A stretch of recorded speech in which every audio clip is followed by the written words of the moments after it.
Hey guys, welcome back to Musings of Maverick. It's your host Maverick, and right now we're going to be watching Dr. Stone episode 8. So, from this episode on, we're finally going to get into what I call the rapid development of the technology within Dr. Stone. We got, Senkuu has got his first few followers of the nation of science and technology. We got Kohaku, we got Chrome as well. Now we're going to see him gradually convert each and every one of those villagers over to his cause, or at least attempt to. Anyways, not gonna spoil anything there, but like I said, the real fun part about this is actually how he, you thought this was a normal progression anime of technology and science, right? Well, no, it's not. They are going to be making some major leaps and jumps and doing all sorts of crazy stuff that, it's anime stuff, right? It's not meant to be that realistic, but that's also what, the craziness is also what makes it fun as well. And I do believe that probably in this episode, we're going to be seeing some more of sexy Kohaku. So, hopefully that's the case. Let's get into the episode. Alrighty, beginning in 3, 2, 1, play.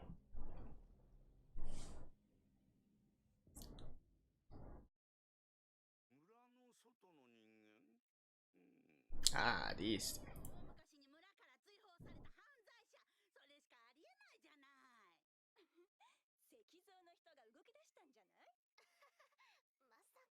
Hey, you're more right than you knew.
Well, hey, if the end is okay.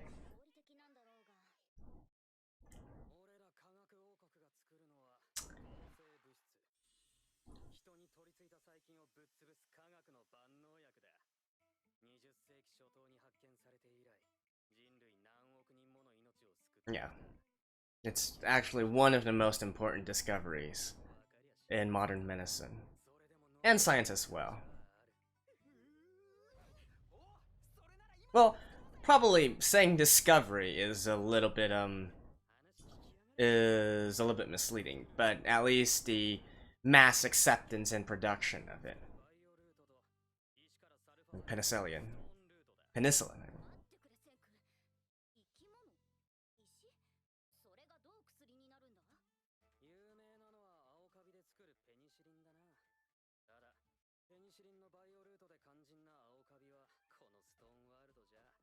Yeah, you gotta make sure you got the fungus, or penicillin.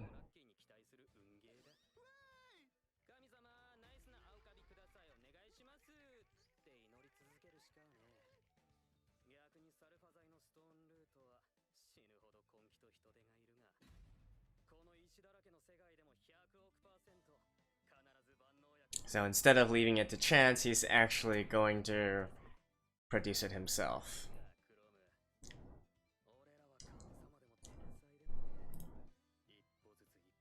I'd say you're a genius, Senkuu. You're a pretty good genius. And Chrome to a certain extent as well. Okay.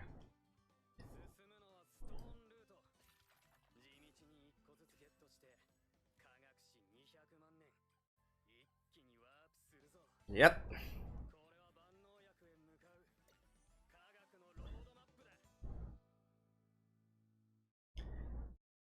When he hold that thought. let me skip this real quick. I'll see you guys in a second. As I was saying, when he tried to make black powder, gunpowder, he'd already warped through 2 million years already. Now he's warping through a few hundred more years.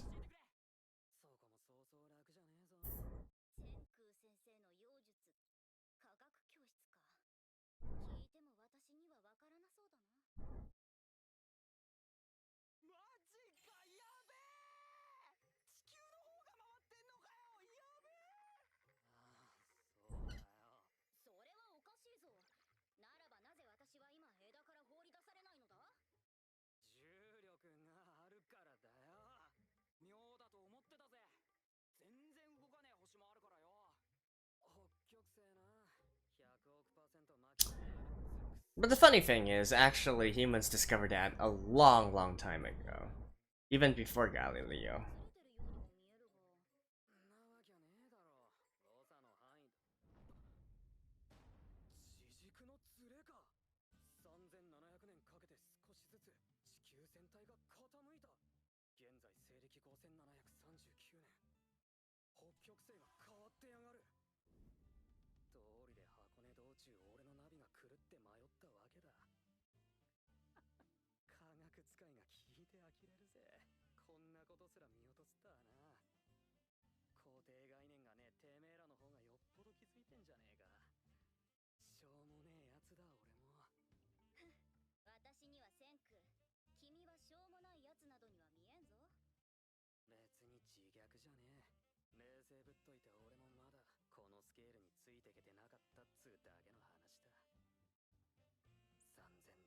A lot has happened.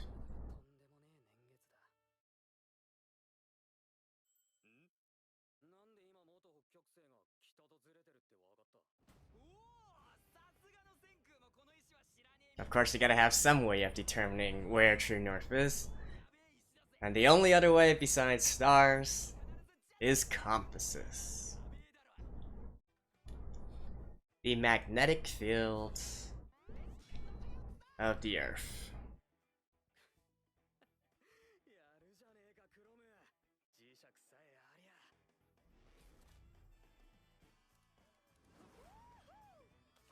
Hey, we're getting the bikini scene.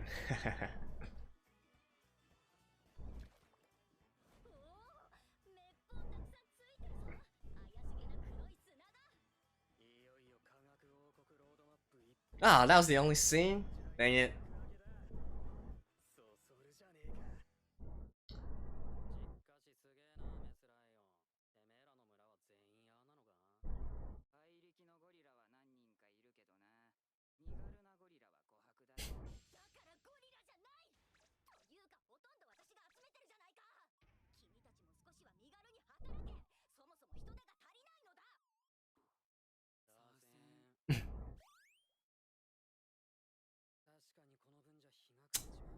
Aw, they didn't really show more stuff from her. Like, when they say Kohaku is agile, she's really agile.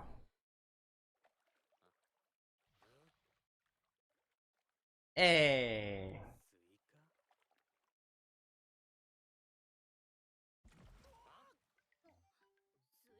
Ah, I'm interested to know what her... What's your voice like?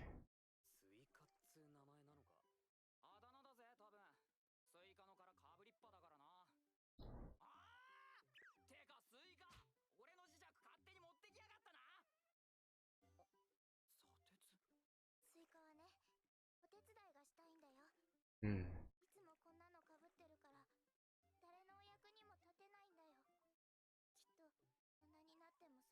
Interesting. I didn't expect her voice to be like this.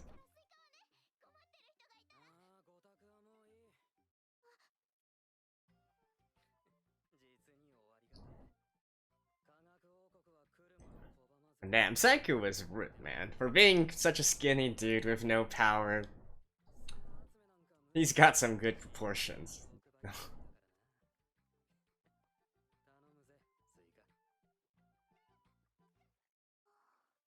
And suika is Japanese for watermelon, by the way.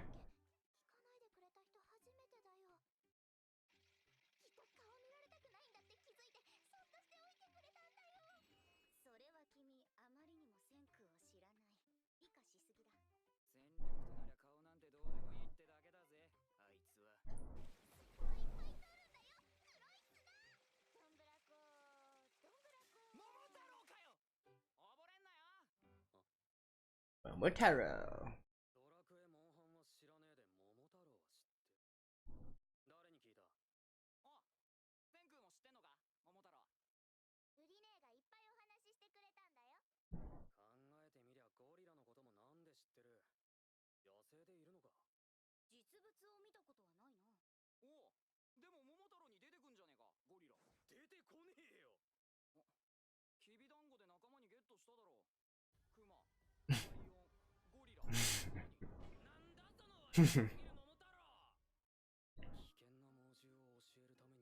モモタロウ's what's it called? One of those I guess you could say it as fairy tales, folk tales of Japanese culture, but of course it's not with those animals actually.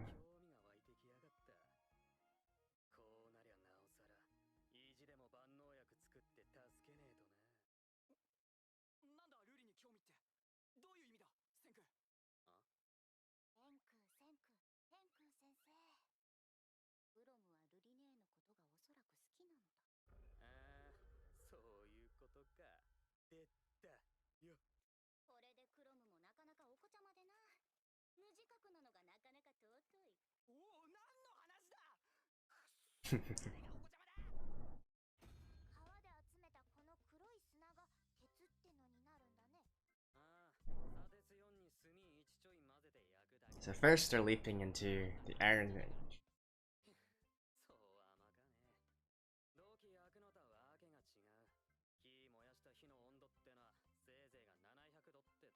Right. Or else it will fail and you're just gonna get slagged.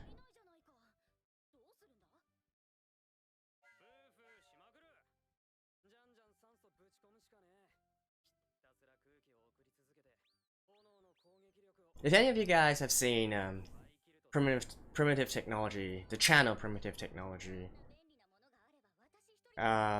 he documents some of his process of trying to create iron from very, very primitive tools and cleanse and whatnot, sort of like this. Needless to say, it's a pretty hard process.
Ah, she's so cute.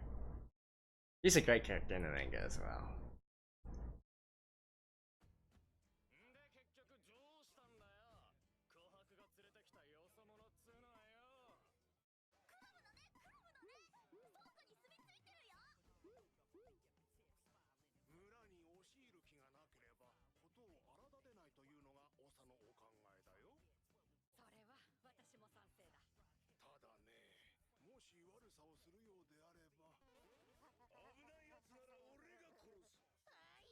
Hey, it's just dude.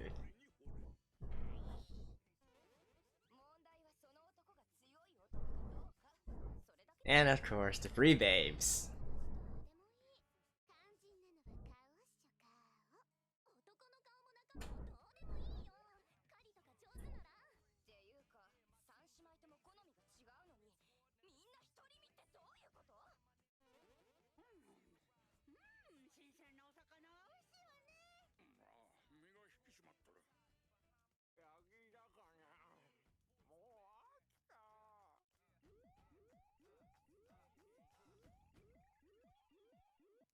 I mean, they maybe spent a bit more time on this scene than they needed to.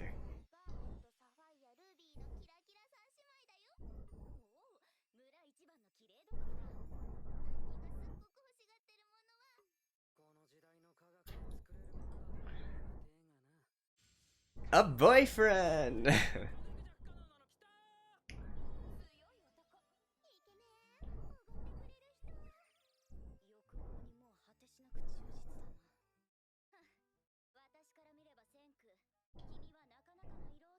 Ah.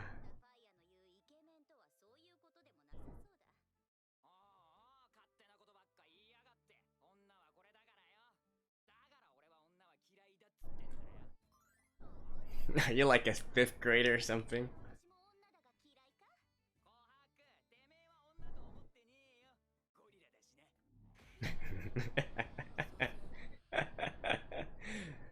I love Kohaku.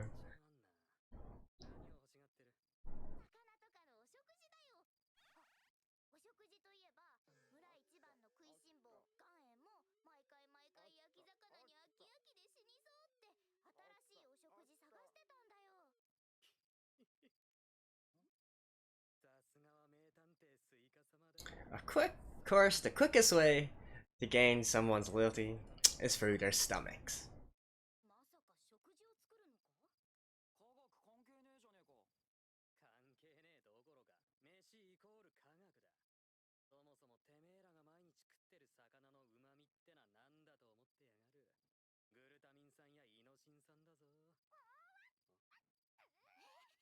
And see, the funny thing here is,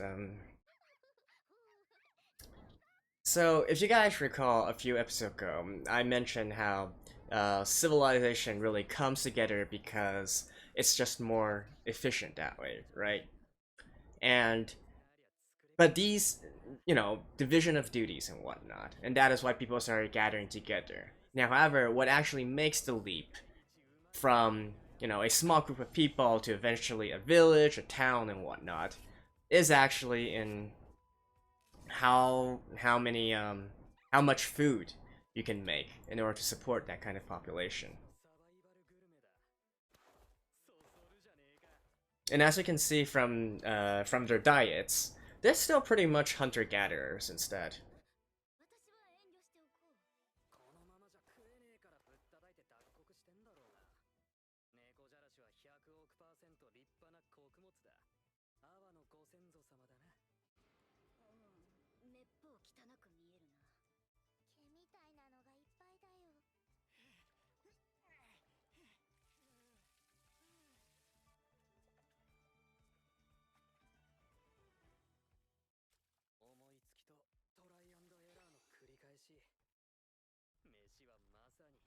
Grinding it.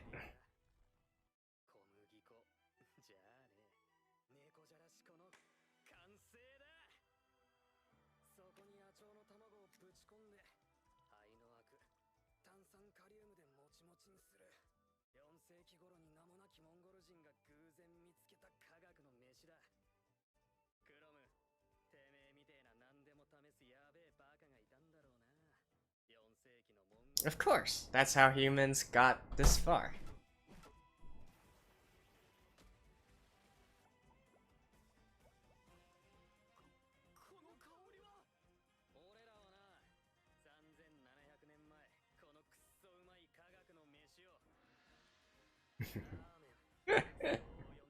I love how they also got the pork in there as well.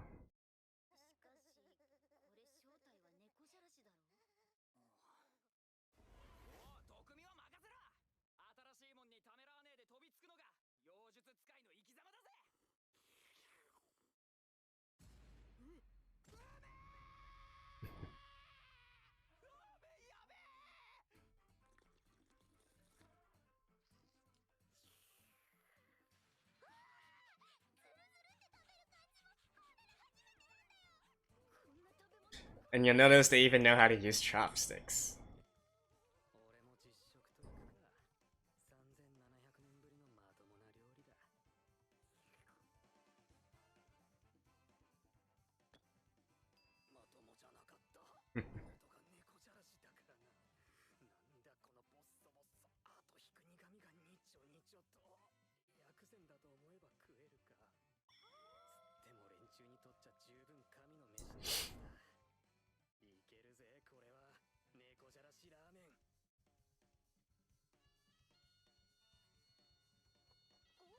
Hey, it's a food truck.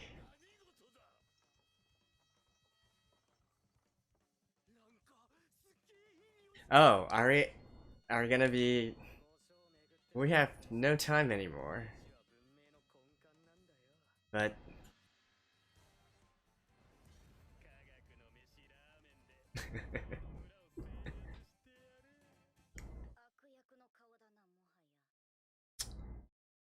just before it's ending. Yep. Just before we get to the part of a major new character. Ah, dang it. Okay, okay. Well, just leave something more for next episode. I'll see you guys in a second. Okay, so they didn't get quite to the part which I was hoping for, where another favorite character of mine is going to make his appearance, but it should give you a kind of a feeling as to how wacky the progression is actually starting to be, right? We're actually producing ramen now, of all the different technologies that we could have chosen to do. But then again, I'll mention the other stuff later, but as I was saying within this episode, you know, food itself is very important, right? As I said, this village, you can clearly see that they're still sort of a hunter-gatherer society. They're not exactly, you know, in the sort of, they don't exactly have the means to do agriculture or animal husbandry, which is actually really important in actually unlocking bigger and bigger villages and eventually more and more complex civilizations in society, right? Hunter-gatherers, they are limited to a certain size. They cannot grow their village further from a certain population size simply because the land would not be able to sustain it. If they want to have a fixed position, they're not traveling nomads, there's only so much that you can gather and do within a certain radius, right? And so that is why they are stuck here. Now, if this was actually a really legit, very scientifically based, very realism based, progression based anime or work, I could have easily seen them see Senkuu or whatnot trying to maybe gain power and influence through this kind of idea of having stable food production, right? Getting animal husbandry up, getting farming up, getting agriculture up, making it so that food, you know, one of the most necessary needs of humans is first met. That would easily get you into a sort of leadership or ruling position, right? Now, as it stands, this anime chose to go to wacky road, so that's not the case, but I'm just saying that if this was a more realism-based anime, I could totally see where trying to innovate in this kind of way, you know, making bread, getting them to say, hey, we can plant these things, and then later we can harvest them, and we can make flour, we can make noodles with it. You know, that could totally be a legit way of winning over the village, right? As it stands, Dr. Stone, this series did not choose to go that direction. They went a completely different route in order to win over the villagers, which I'm not going to spoil, but it's I guess it's also nice to have these kind of what ifs, right? Like I mentioned before, personally, I was kind of disappointed that this series actually didn't turn out the way I thought it would be, in that it would have this kind of progression system, and that's based on realism.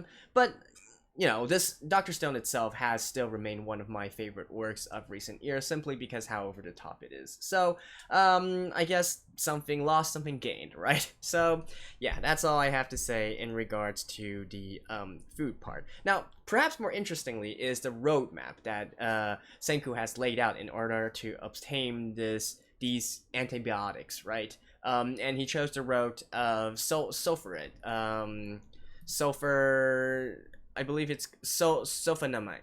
Sulfonamide. Okay, I have no idea how to pronounce that thing, but basically sulfur-based drugs, right? Sulfur drugs, which were an actual thing, right? Before the invention of penicillin. I'm not going to pretend to understand the chemistry behind it. That is, they'll get to it eventually, but honestly that part was never a significant interest to me. What is probably more interesting though is in the roadmap that Senkuu laid out, there's probably two things that would stick out to lots of people. One would be something that they're pursuing right now, the ironworking, which I'll get to a little bit later, and the other part is electricity, right? We can see there that within the process, the roadmap of eventually making these antibiotics, he needs electricity, and that should be enough to get you guys pumping, right? We're going to actually be making electricity, even though we're still using stone-based tools, right? And that is awesome, and that again should give you an idea of how we're going to be exploding with the technological revolution later on, a bit later on, not that far off, just a bit later on into this series. So beyond that, here they chose to actually start with ironworking first, right? Or as much as you can call it ironworking. So basically what they kind of built there is something called a bloomery, right? It's one of the most ancient methods of trying to get iron out of slag, basically. I believe it's called, is it called wrought iron or something? It basically is a very, very crude way of getting iron from iron ore, which they got from the creek side and whatnot. And honestly, as you can see from the process, right, it's basically trying to build this, it's using a kiln of some sort and then rising the temperature just enough so that they can get these sort of iron pellets out of it, and then which they would eventually then refine together to make actual iron bars or whatever they're trying to do with it, right? And this is actually a very, very tedious and slow process, right? And it requires a lot of time, a lot of labor. And when I was actually first reading this in the manga here, right, it actually kind of I actually felt that Senkuu should have been better than this, right? You have the basis of all these years of human progression, right, and human history. You could have completely gone to it with a different way. Like, what is the most easiest way to harness energy when you have nothing but we know that he can build wheels. He's got wheels. He can make pulleys, right? So to me, the logical next step would be trying to harness water power into this and using that as a sort of substitute for the manpower route that he's going for here, which is trying to blow air into these bloomeries through those things called bellows. Those little things called bellows, which force air through the kiln and which will rise the temperature, right? Now, it's actually kind of insane to me that he's trying to do this purely through manual labor. Of course it can work, but that requires a lot of people and a lot of time, right? Something that they don't actually have. A bloomery process is not exactly all that efficient because each time you want to do it, you get a clump of the iron ore that you want to try and get iron from. You build up the temperature, you build up the kiln, and then once that entire batch is done, you got to let it cool down, gather the ore, and then gather it, collect it, whatnot, get a new batch into it, and then start the entire process again, right? It's a batch-based process. It's not a continuous process. So trying to do it in this kind of method is going to take a huge amount of time. But I guess the author chose to continue on this road because it's more interesting, because then he can have an excuse for Senkuu to actually try and recruit more manpower to his side, right? Otherwise, if he was just building, a water-based bloomery or whatnot, then he could easily, do it by himself and then get all the things that he need there. So I guess the author did not choose to go this route because he wanted to have more interaction with the villagers. At least that's how I choose to believe it. Otherwise, Senkuu, being a genius as he is, I'm sure that he would have thought of some less labor-intensive processes of doing this, right? So yeah. Also, what's next? They also mentioned, briefly anyways, the fact that the Earth's axis was tilted in slightly differently than how it was 3,700 years ago, and that's why the North Star, or Polaris, as we normally know nowadays, kind of shifted its position, right? And this is actually something quite interesting, and something that I totally did not think about at all as well. When I read this in the manga, I was also like, huh, that is interesting. I did not think of that, right? So we take things in modern times for granted, right? So for instance, the Polaris, the North Star, always pointing towards true north, and it's conveniently also one of the brightest stars in the sky, so it all works out correctly, right? However, this was only the case in the recent 2,000 years or so. 2,000 years ago, it was not actually the star that was pointing at true north. That was actually another star which was a little bit dimmer, right? And 2,000 years later, the star that's actually pointing to true north is also going to change again. This is something that is called axial precession, right? The Earth's axis in relation to the sky. How you perceive the night sky, how you perceive the stars. It generally shifts every, during a certain amount of time. The actual amount of time is around the duration of a single human year. It shifts about by 1 degree not in a single human year. The lifespan of a single person, so 70 something years.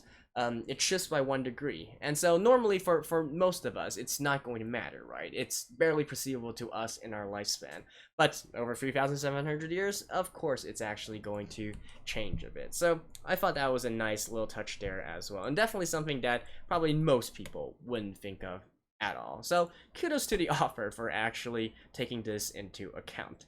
It's actually also something, a common method, axial precession, the fact that the night sky is constantly changing and it's not fixed, as a way to sort of debunk astrology as well, the zodiac signs and whatnot. But that's another story, right? So we're not gonna get into that. And I guess finally, something that also should pique everyone's interest is the fact that this village has oral tradition, right? And as a sort of amateur historian, it's really something that also piques my interest as well. Now, humans, before we had written recorded history, we had this thing called oral tradition, in which our history is passed down by our ancestors to their children and then to children and so on and so forth through oral tradition, which is through basically stories, sagas, epics, some very commonly known history that's been passed down, or I guess pseudo-history, I guess you could say, that's been passed down through oral tradition includes stuff such as Homer's Iliad and Odyssey, everything in regards to Trojan War and those kind of stuff, whether it's actually true or not. The whole debate is because it's actually being passed down originally through oral tradition, so these things tend to get embellishments, right? They tend to get sort of, they sort of transform over the years from the original telling into something, through generations people would add or remove certain elements of it, and so once it actually gets to a time when you hear about it again and you actually write it down, it might be at least some significant parts of it would be different from the very original, right? So this is true for these epics, epic poetry. I'm sorry, epic poetry such as Iliad and Odyssey. Some also commonly known historical texts or pseudo-historical texts from oral tradition include the Viking Icelandic sagas, right? For this season, we're also looking at Vinland Saga, which itself is also one of the sagas passed down through oral tradition. You got the such as the Native Americans as well. You got the oral tradition of Buddhism, of Hinduism, you know, that kind of thing. So it's actually really fun, right? Because here we already see, okay, so this village actually records its history, but the funny thing about it is that it's using concepts from modern day, or at least people with modern knowledge, right? The story of Momotaro, and then having all these different exotic animals also being within the story, but not actually, you know, being passed down generation through generation, but not actually being something that they themselves can encounter. It's not something that they would have been able to see themselves, but it's something that was from past civilization, right? So that should already get your gears working to, how exactly did this happen, right? Like, what was the very original? Like, how did they get this sort of story that's been passing down from generations in the first place, right? And that actually is a clue to the history of this village, which, again, I'm not going to spoil, but, you know, knowing about this, it really makes a lot of difference in later going, aha, so they actually already gave us hints somewhere here, which ties in with something on later down the road. So again, that's very fun for me, and you know, the entire concept of oral tradition is also fun as well. So yeah, these are, I think, the main takeaways from this episode. And in terms of the actual episode, like I said, I'm still waiting for one of my other favorite characters to make his appearance, and he's going to be making his appearance in the next episode, probably fairly early on, right? We also are introduced to a lot of characters in this episode, and I mean, just check the cast list at the very end, right? And some of them are more important than others, I'll say that. But lots of important characters do appear here as well as some minor characters, which, you know, it's whatever, right? But again, since they are voiced, they are casted, you know, you should already know that these, there's going to be some recurring faces, let's put it that way. So yeah, not really much else to add. I feel like they maybe... Okay, never mind. It's whatever, right? Anyways, that pretty much concludes my thoughts for this episode. So I guess I'll just be seeing you guys next week as well. Hope you guys like this. I'll see you guys next time.